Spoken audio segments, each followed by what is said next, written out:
From the depths of desperation to the heights of financial freedom, we unmask the stories of courageous warriors who battled their money monsters. Join us to deep dive into financial survivor stories. Hello there and welcome to another episode of Financial Survivor Stories. Today's guest is Lisa Allen. She has gone from being $500,000 in debt to having a thriving e-commerce business.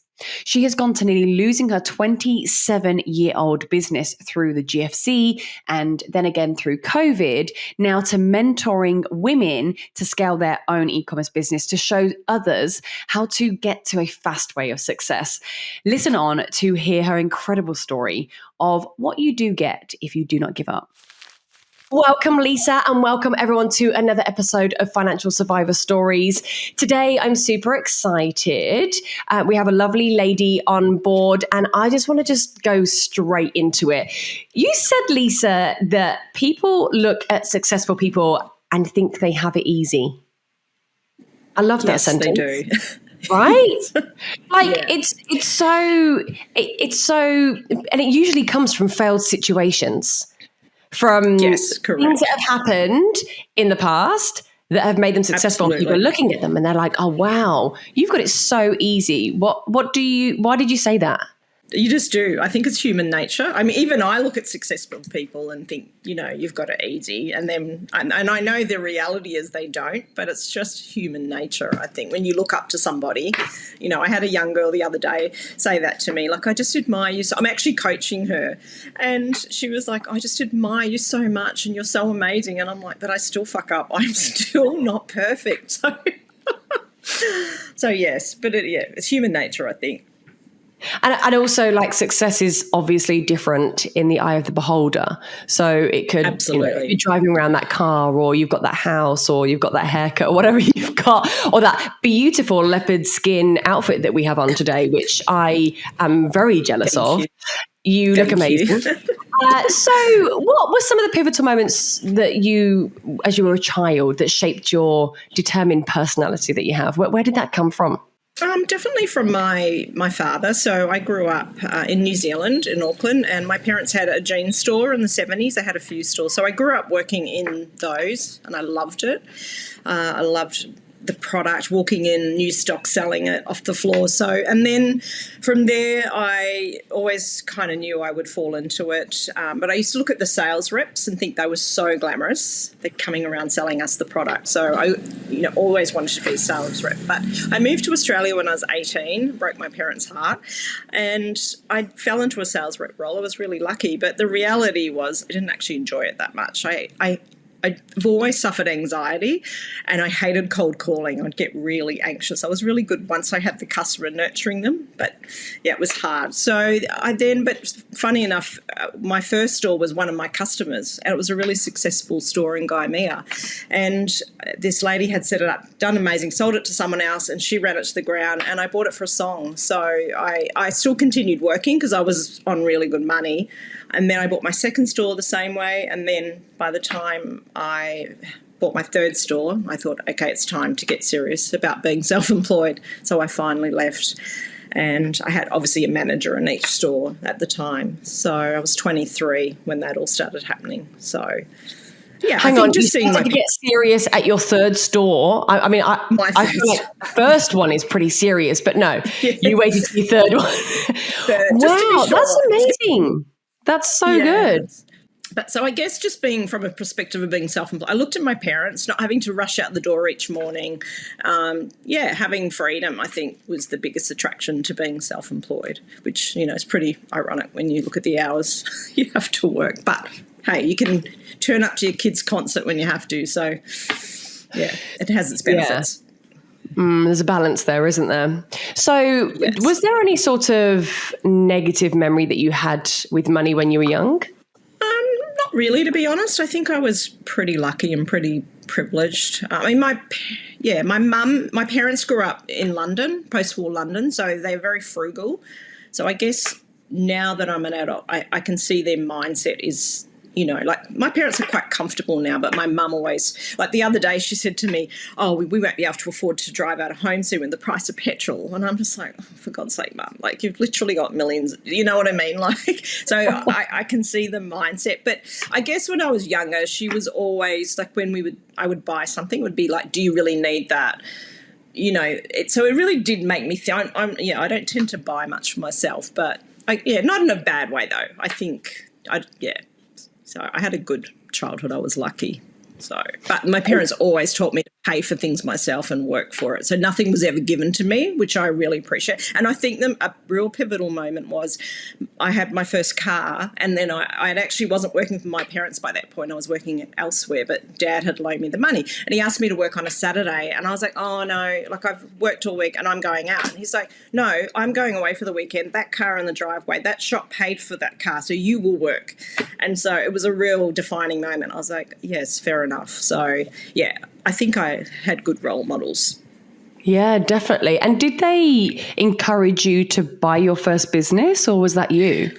No, that was me. I didn't even tell anyone, to be honest. I didn't actually, and at the time, I didn't tell my boss, because I knew he would be very unhappy about it. So I think I finally told him when I had 2 stores. I actually probably the third, and then he told me I had to make a choice. So that was kind of, yeah. So you're working, but you're doing both at that time? Yes, but because I was working in the rag trade too, so I was out seeing customers, so I would obviously, slip and going to pick up stock in between, and yeah, I was on the road and had freedom, so I was very lucky.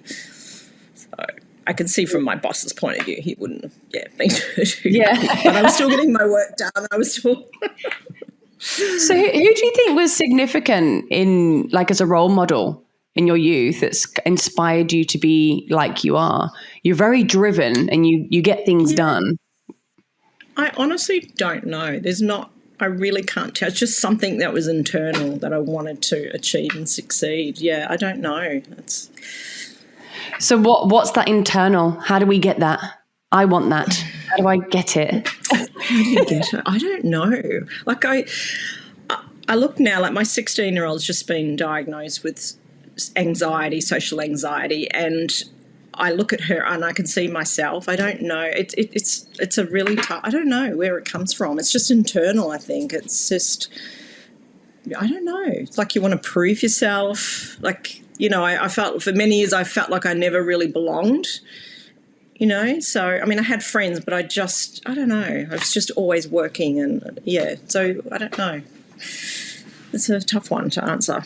Yeah, I know what you mean. Like the actual fitting in, I feel like that myself, actually.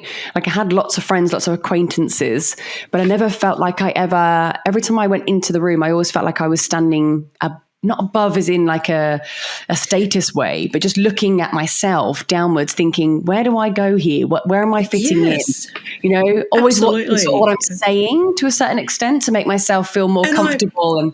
Yes. And I mean, I think everybody suffers imposter syndrome to a certain degree. Do you think that's what it is? Yeah, I really do. I really do. What is imposter syndrome? Just not feeling that you're good enough. That you look at same thing, you look at other people that are successful and you feel like you're not, or you're not good enough to be that like them. And I think all females do suffer imposter syndrome. So, I've done a lot of mindset work in the last few years, and I've really realised. And I worked with a business coach, and I said to her, I don't know because she was like, she really helped me sort of to start getting the business back on track when we moved from Sydney to Brisbane. But I said to her, I just don't know what it is. I can't, and she said it's mindset. You need to work on your mindset. So that was a real pivotal moment as well in 2019. So it takes a lot of work. And I guess it was really in my early 40s that I started to find my tribe. I had, a great group of friends in Sydney who are still great friends to this day. But, of course, in moving states when you're 50 and starting to go through menopause, that's tough. So, but, yeah. So, okay, so if I'm somebody listening now and I feel like I am that imposter, I'm stood in that room or I'm stood in that meeting, because some of these people have really good businesses and they still feel like that, Yes, and you said you absolutely. did a lot of mindset work. What would be the 3 things that somebody could easily do?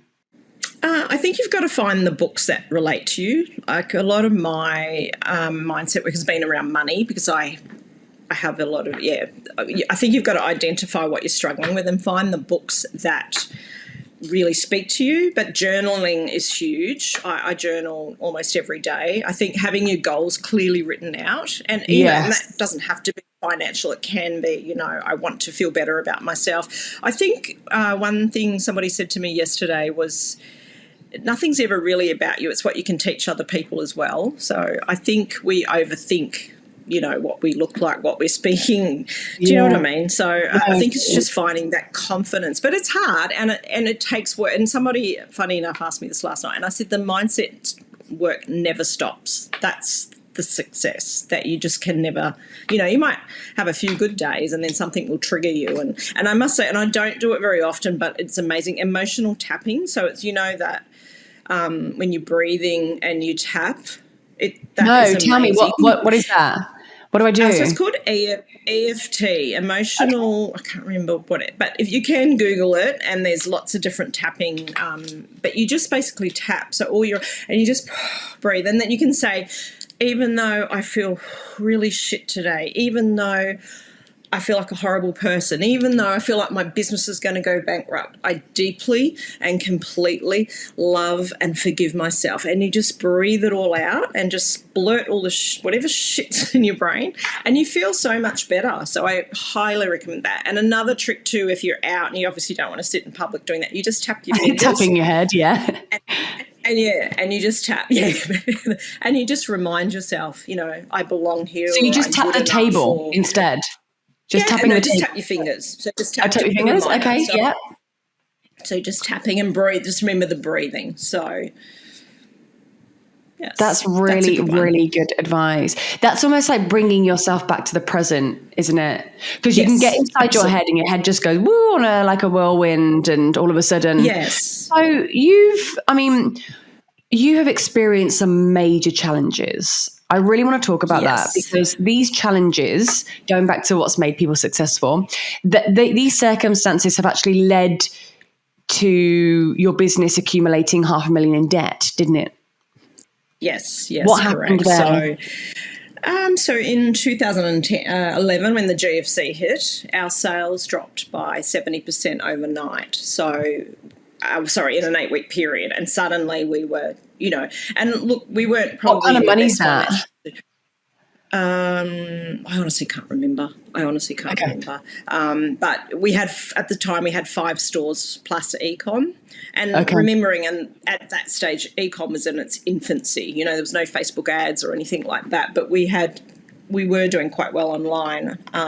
Anyway, I remember speaking to my accountant, and he said to me, you need to make some changes urgently. And I was like, I can't let my staff go. And he was like, for fuck's sake, have you read your profit and loss?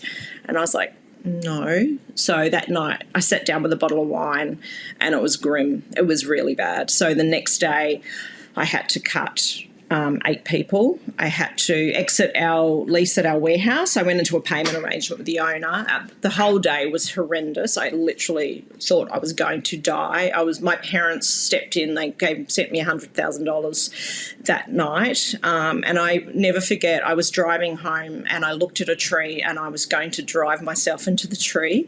And I still get teary thinking about it. Oh. And I went to my best friend's house that night. She's still my best friend to this day.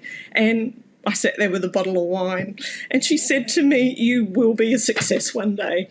And she's still honestly one of my biggest fans today. So it was tough. It was really tough. So I had 20 suppliers we owed money to, so I had to call them all. I went into payment arrangements. And honestly, my accountant said to me, just declare yourself bankrupt. It would be much easier. And I said, not a hope in hell. I want to stay in my business. I want to stay in this industry. I want to hold my head high. So, and of course, we still, back then, I used to go to Surrey Hills every week to buy stock for the stores. So I was still walking around buying stock. So I was really lucky that I said to the suppliers, I'll pay off the old amount. If I buy new stock, I'll obviously pay cash up front for it. So they were letting me pay whatever I could. And most were amazing and fabulous, just a couple that were being, you know, but it was fine. But it was really, really tough having those conversations. And, you know, to this day, some of those people are very good friends of mine. So I was lucky. How did you, you had to increase your sales to be able to sort yourself out. How did you do that? Well, we didn't. We had obviously cut all our expenses. We, we'd gotten out of our warehouse, so we moved some of the stock to our house, some of the stock to the back of one of our stores, our biggest store, and we moved the office to there. So it was literally like moving from a 6-bedroom house to a 1-bedroom unit. We just, cut as much as we could, and we really focused on the stores. E-com sales just disappeared. It was like we didn't have many sales coming. And again, back then it wasn't like it is now with advertising opportunities. So, we just really focused on – I went back to working in store. So, and I hadn't done that for a very long time. So, I was back on the tools, so to speak. And we just did what we did. Luckily, my husband had joined the business by then, so he was able to take care of the kids and still run the house and keep everything going. So I just had to focus and that's when I read, so beginning of my manifesting journey, I read The Secret like everyone did back then, and I started to try and get, work on my mindset, but that took a lot. And then along the way from there, honestly, we had a fire in one of our stores. I got sued. A young girl fell off the roof of one of our stores. That was fun, and just some other things happened. Wow, did she hurt herself? She did, yes. And what was going on top of the store? Playing Santa Claus? Saturday night, and but she didn't sue. She was a minor at the time. She waited till she was 18. So, and that I had legal fees from that. And I got a fine from customs. My paperwork wasn't in order for my importing. That was. So it was just like every time we felt like we were getting somewhere, bang, something else would happen. It was just like, but what doesn't kill you makes you stronger, right? So, I mean, because you were borrowing money, I'm assuming from this period of time through credit cards as well? Yes, through credit cards. So we were just paying interest on interest. So I was just trying. It took us 8 years to pay it off. So we paid a lot in interest on credit cards, and, it was horrible. We didn't have any personal debt. I have to say I've never had personal debt, never taken a holiday or anything without having, the cash up front to do anything, but it was business debt, and I had to remind myself of that.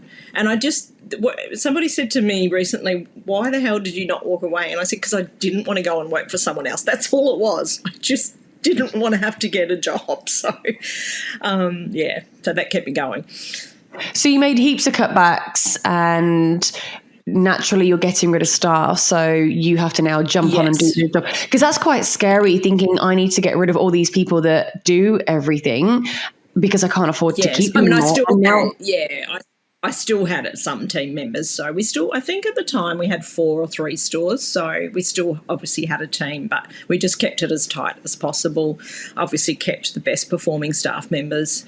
But it's hard. I mean, especially when everyone's friends with each other, and it's very hard. So what other strategies did you implement to turn everything around? So it took you 8 years to do it, but yes. Well, it was funny because we were just starting to see a light, and so by this stage we had been manufacturing our own brand from about the time of the GFC. Very slowly we were building that, and then we started getting approached by other stores. Can we please buy your brand for our store? And I was like, oh, okay. So that's how the wholesale came about. So we'd started the wholesale business, and that was actually what was starting to really help us get out of debt. So I then came home, I think, early 2019, and I said to my husband, I'm done. We had one store left by this stage, and the rent was $1,600 a week. It was horrendous. I'd calculate, we weren't making in money. We were just paying staff. So I said to him, I'm done. 27 years of the stores, I'm done. Let's just close the store, have a big closing down sale, pay off the last of our debt. We'll just run the wholesale business from home, just you and I. And he said, cool, well, why don't we just sell up and move to Queensland?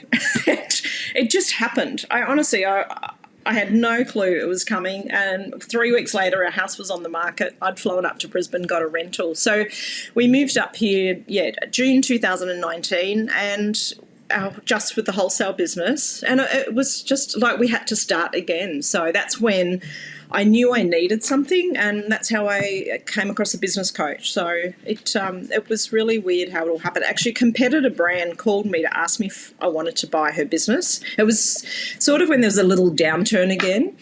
And I said to her, oh, my God, no, I'm in no position, but thank you for thinking of me. And then we were just talking about business in general. And she said, oh, have you heard of this Facebook page called Like-Minded Bitches Drinking Wine? I said, no, I've never heard of it. So I got on it that night, and I was just going through the page, searching everything. And the idea of a business coach was there. And I was like, that's what I need, a business coach. So, yeah, I worked with an amazing Brisbane-based business coach, and that's how we got our business back on track. It was so good. And that's where my passion to help small business came from as well, because I understood the process and the steps you need to make. So when you say got your business back on track, you mean a separate business or still the same one? No, it's same one, but with some growth and some planning and, what it could look like. Plus we started then to, because we were trying to get our retail sales back happening online, and we tried different ad agencies, and most of them rip you off and nothing had worked. So business coach introduced me to a really good Facebook ad specialist.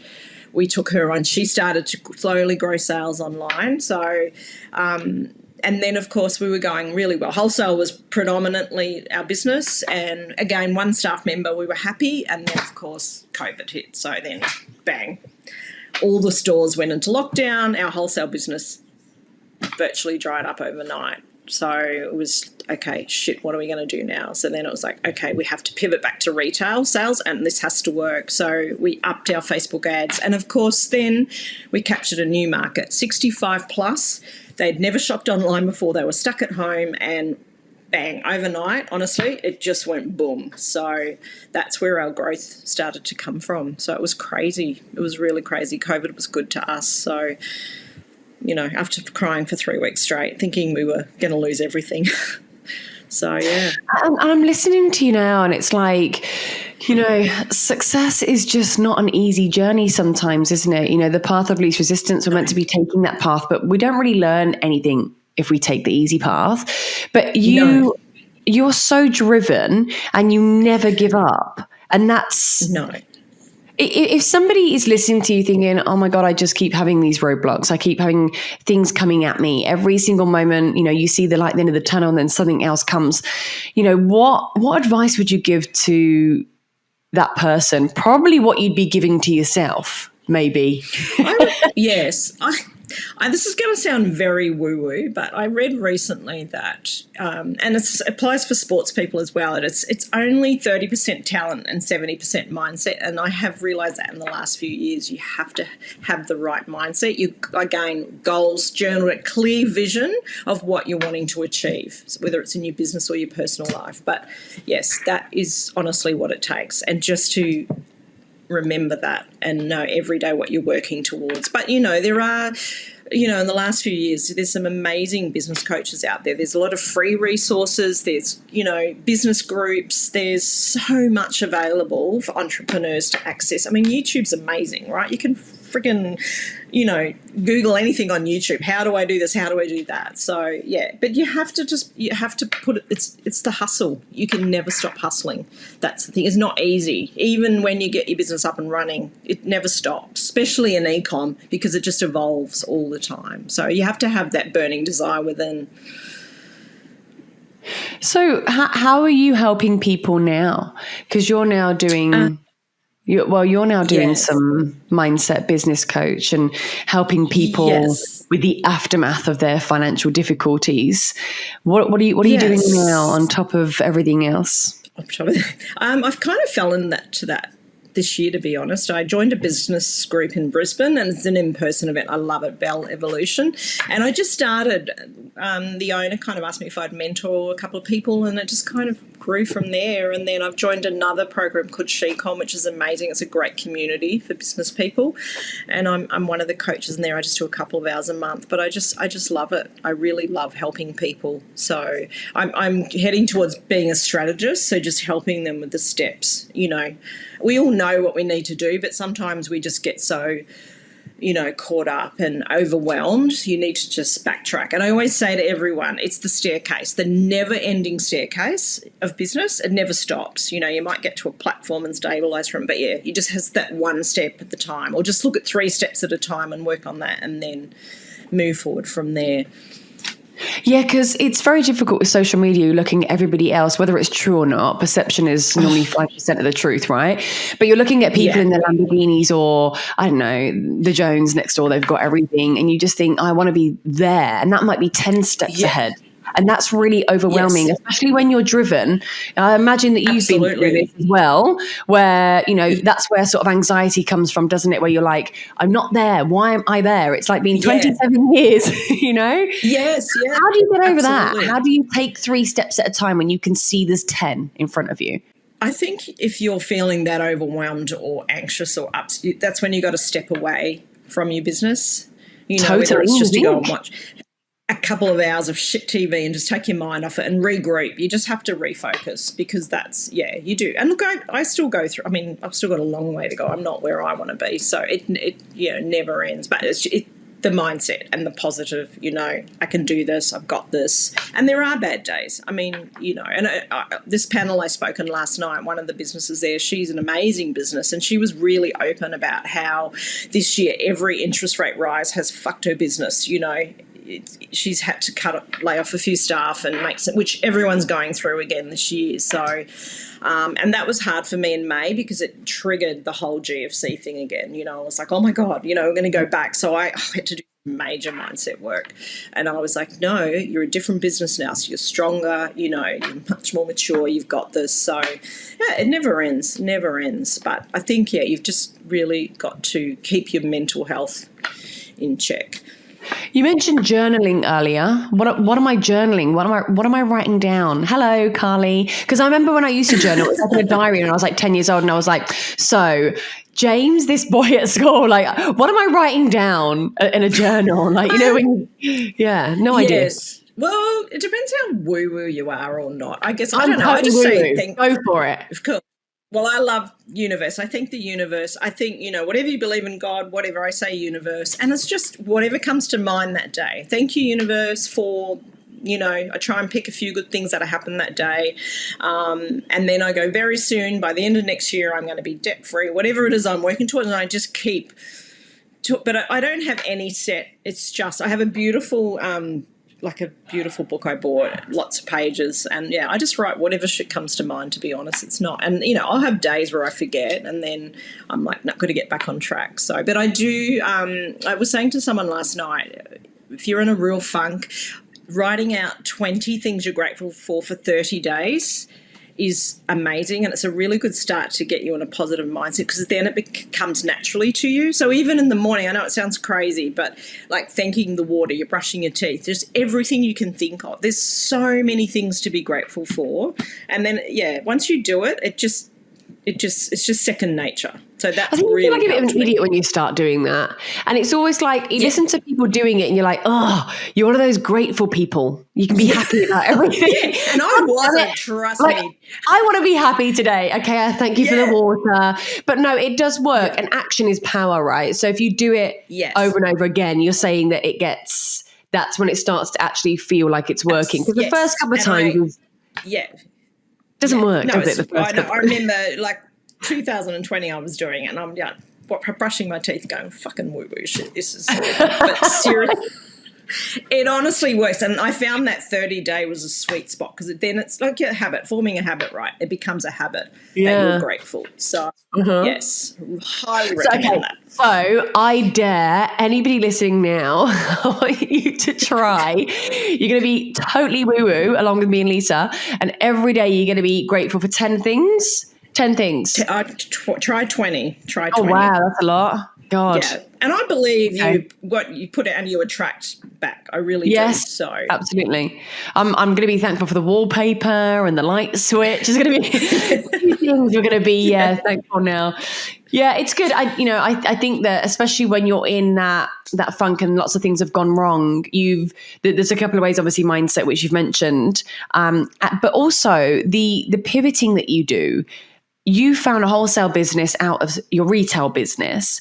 Is that possible for every business to do? Like if, for instance, they are in a bit of a downturn and things are not going, or they do need to start looking at the staff situation, is there a way that they can look into how they pivot as well?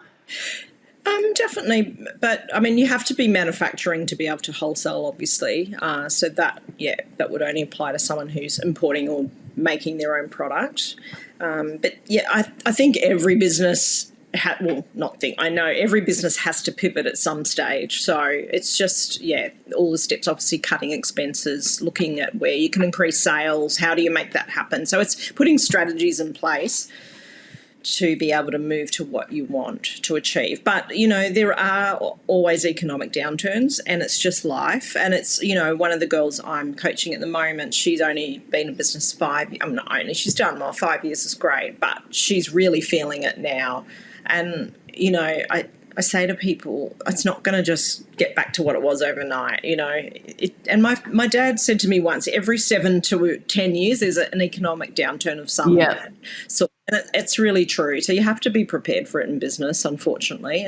And cash flow is king, but, unfortunately sometimes people just don't have the cash flow to fall back on or survive. So or they don't know their numbers. How important would it be, head in hands, how important is it to know your numbers? Like we're taking it serious now because people don't look at them, do they? No. And look, I sit here and I'm like, I coach businesses. I tell them to know their numbers. You know what? I didn't know my numbers, and I don't. I'm not going to lie. I just look at the profit and loss. That's it. But so in May, after 2 years of double sales, we suddenly hit.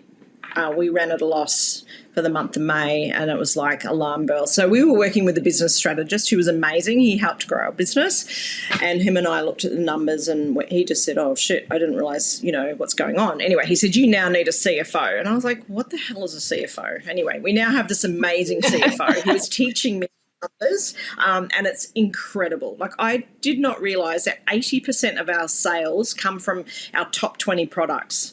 So here's me creating all this new stock. Oh, we've got to have new designs, blah, blah, blah. And our sales are coming just from our basic selling black, rayon pieces. It's incredible. So it's been eye-opening, and I'm excited to learn my numbers. I really am. But I needed someone to come on board to do that for me. And I'm a shocking... Like, I overspend on inventory, so that's what we've identified. So we had to let a couple of staff go. We were a bit staff heavy. We've cut some expenses where we can, and then the last thing we looked at was inventory. And he was like, you're spending like close to double what you should be. And I'm like, oh, damn it, really? How does he work that out? How does he know what's double against what? He has these spreadsheets. He has a system.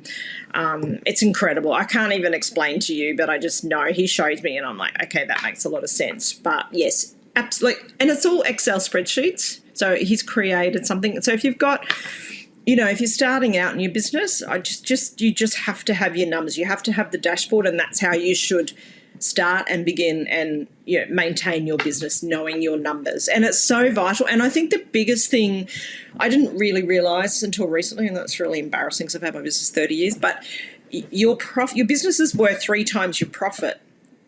So if you want to sell, you need to have those numbers in order. So if you're not making a great profit, your business is worth nothing. So that's a really important fact as well. So I think I'm just a slow learner. But yes, I I don't think that at all. I think we've got our strengths in different areas, and I also think that looking at numbers is scary.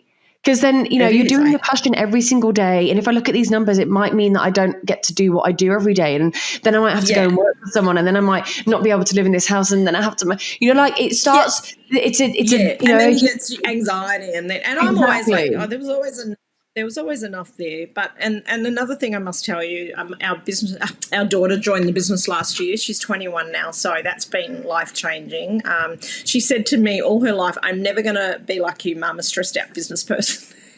Now she is. It's hilarious. Oh, but yeah, And she loves it. She's working really hard. But yes, I feel like I have a business partner now as well, which is amazing. Oh, that's so nice. Yeah, I'm really lucky. So yeah, we bounce off each other, and she does all our social media. So it's been incredible. Oh yeah. So get the young'uns right onto that. Yes, I can do that part. Yeah, I mean, it's really nice to have that support. Then no great business is built on someone's own. You know, like obviously I've built my business, and I've had the most amazing people surrounding me to help me build this dream. You know, and it's now their dream. Like you've now brought your daughter on. I think that's a really good piece of advice. Actually, people cannot do things alone, and there's only absolutely not physically where. Yeah. And that's even to building a business. Like I said, we took on a strategist. So not everyone can afford that. It's not a cheap exercise. But the other thing you can do is get a strategy list for your business. You pay someone to give you a list of what you need to do. Okay. And then you can go and implement it. That's another way. Or you can join, like I'm in a group, SheCom. They have amazing scaling mastermind groups that you can join. This is for e-com businesses, obviously not service-based. But they give you the steps you need to grow your business. So there's so much out there. Like honestly, I think, God, if this had been around a long time ago, I would be. Yeah, you need that support network that are going through the same thing. Absolutely. You can't. I mean, my favourite saying at the moment is you don't know what you don't know. And we can't be good at everything in our business. So, you need the old saying, you need to hire your weakness. And it's so true. Get somebody better than you. So true. Do you know also I've picked up that a couple of times you've actually said, this person said to me yesterday, this person said to me recently, our brains, even if we've been taught it before, it's physically impossible for us to remember everything. We need to keep relearning. Absolutely. We only keep remember what happened to us recently or, last week. Like something sat in the back of our brain, but we don't actually remember a lot of what we know. We've got to keep relearning, I think. So it's not about just learning it once and going, right, I know it now. But that's a good thing that people can do. So they can actually go to a strategist and not actually have to pay for them to be in the business. They could just just come and give a list. But specific to that business, right? How would someone find a strategist? Where do we go for that? Very much word of mouth. Is and joining groups, all different in your industry. But obviously, really, you'd have to do a couple of interviews with them. The one thing I will say, and I've worked with 4 different agencies this year, and as in digital marketing, and I've learned a lot. If somebody's doing the hard sell on you, they're not for you. Walk, run. The people that they come across, they don't need you, you need them. That's the people you want to work with. And they're busy and, they have enough clients. They might be taking on one more. But, they're just so chilled. They're just like, look, this is what I do, Yeah. They think they're confident. They absolutely know. But if they're trying to, do the hard sell, that's when alarm bells should ring. And what kind of items would be in this list? Oh, for e-com, it would be all about conversion, website, how to, get more eyes on your website. There's, strategies, SEO, so much involved just to even get your website up and running. So, but, you can't run ads until you get a certain amount of visitors to your site. So, so much, goes on. And I mean, you could pay someone to do it, but it costs you a lot of money. So when you're starting out, you don't have that budget. You need to be doing it yourself. And it's good for you to understand as well. Yeah, that's a really big thing when people are starting out, isn't it? To actually try and learn what people are going to be doing for you when you pay them.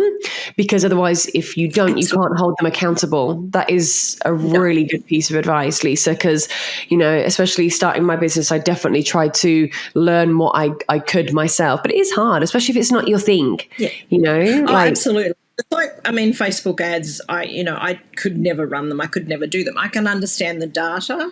That's as much as I've learned, but I don't try to learn it because I'm never going to do it. I'm never going to execute it. So, there's certain things you can't do yourself, but it's just understanding. So how has all your businesses evolved then now? What's sort of on the horizon going forward? So we're just stabilising. As I said, we've had 2 years of growth, so we're stabilising. We decided to move digital marketing agencies this year. The guy we had was amazing, but we outgrew him, and so we moved, unfortunately, to not a great one in the States. So we've had to move again. So that's a lot of. We've had a few months, and when you work with a new agency, it takes them 3 months to get their strides and get to know your account. So unfortunately, we've had a very choppy few months, but we're very confident in the Brisbane-based agency we're now with. It's females team. They wear our clothes. They know us. It's actually a friend of mine. So super excited to be working with them. We're just heading into month 3, so we're hoping kind of the end of this month we'll start to see it stabilising. We are working on wholesale. So wholesale has been affected. Stores have been quiet. So to be honest, all our wholesale customers have come through organic growth. I've never chased a wholesale customer at all. So we want to really looking to get a new team member to nurture our wholesale audience and reach out to new customers. So that's for early next year. But yeah, my daughter and I, we just have so much on our to-do list. but it's exciting. We love it. We really love it. We're reaching out to influencers next year. And so just looking at ways we can promote the brand just continue the journey. But you've been to the dark depths of debt, and you've come out the other side, which is incredible for people that are potentially you're getting there. Like no one is ever going to be where they want to be when they're driven like you are. You're going to get to a place where I would like more, and I would like more on top of that, please. But considering other people might be going through this at the moment, what is your emphasis on being ashamed of debt? Because a lot of people don't talk about it. They don't want to discuss it. No. They don't want to, they don't want to look really as well. How would you go about seeking help and support? I think you've obviously got to be honest with yourself, for starters. And secondly, don't beat yourself up. Shit happens. People go bankrupt or out of business every day. But I think also a lot of people, particularly females, they start with this dream and they putting it out there to all their friends and sometimes it just doesn't work. I always say to people, don't give up your day job. Start with a side hustle. Try and keep a part-time job, even if you're packing shelves at night. But if you do get to a point where your business isn't working, I mean, obviously look at funding, but do not look at funding unless you know your numbers and you actually are showing a profit. But you just need some cash flow for the business. But if you're not making that profit, do not continue with it. Get expert advice on whether it has hope. And if it doesn't, sometimes people try 2 or 3 businesses before they're successful. So, definitely speak to somebody, speak to a mentor or somebody in the industry, reach out to people. People are so willing to help. Such a nice thing nowadays. Everyone I speak to that has a business that is successful, they're all mentoring as well. So there are people out there that will. I had actually a startup brand last night at an event I was at. They're trying to get a brand off the ground. They're trying to make in Australia. So I'm meeting up with them in the next couple of weeks to talk them through and see what they can do. Definitely reach out.